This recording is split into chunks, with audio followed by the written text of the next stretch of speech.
Hello বন্ধুরা, আসসালামু আলাইকুম। সবাইকে চলে আসলাম প্রভার বিয়ের পরবর্তী ব্লগ নিয়ে। এখন হচ্ছে একদম কোণে সেজেগুজে প্রস্তুত বিয়ের জন্য। তো কাজে চলে আসবে হচ্ছে বিয়ে পড়ানোর জন্য। অনেক রাত তখন মোটামুটি।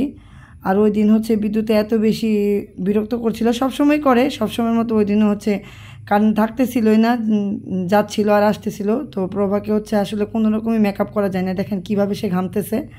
তো পরবর্তীতে শুধু জাস্ট শাড়ি পরে গয়নাগাটি পরে সাজানো হয়েছে। তো কাজে চলে আসছে, এখনই হচ্ছে বিয়ে পড়াবে। আর কয়েক সেকেন্ডের মধ্যে প্রভা হচ্ছে আমাদের দলভুক্ত হয়ে যাবে।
বিয়ের পর্ব কমপ্লিট, কান্নাকাটির পর্ব আপাতত কমপ্লিট হয়েছে। এখন হচ্ছে আবার রাতের খাওয়া দাওয়া হচ্ছে। এই যে এখন আবার বিদ্যুৎ নাই, তো বিদ্যুতের জন্য কত অপেক্ষা করবে।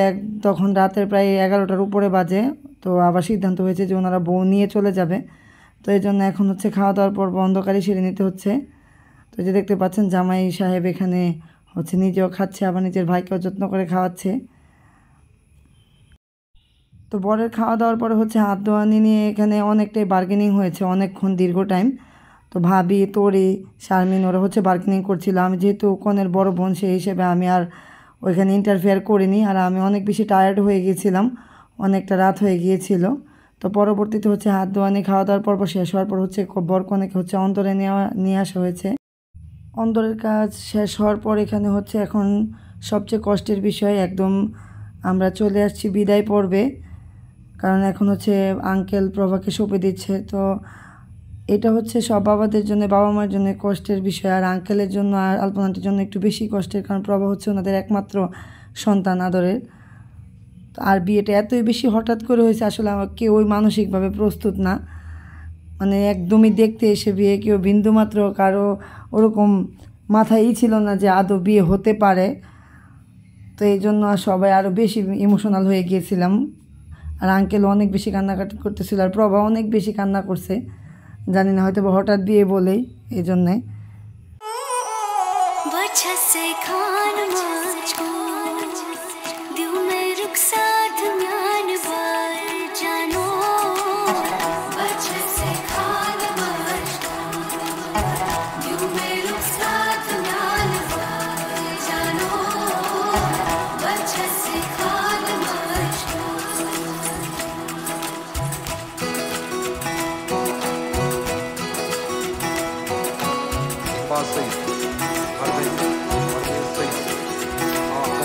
उंगली पकड़ के तूने चलना सिखाया था ना, दहलीज ऊंची है ये पार करा दे।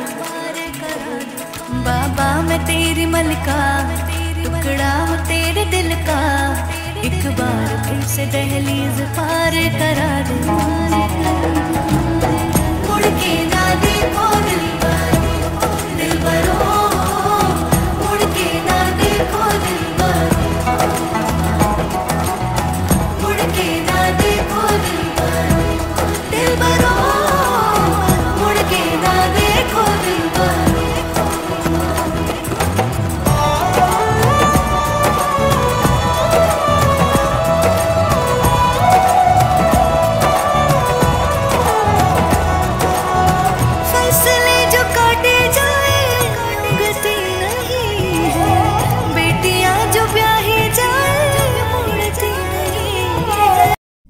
সবাই দোয়া করবেন আমার বোনের নতুন জীবনের জন্য, আর বরকনের জন্য মাশাআল্লাহ বলতে ভুলবেন না। আজকে এই পর্যন্ত, আল্লাহ হাফেজ।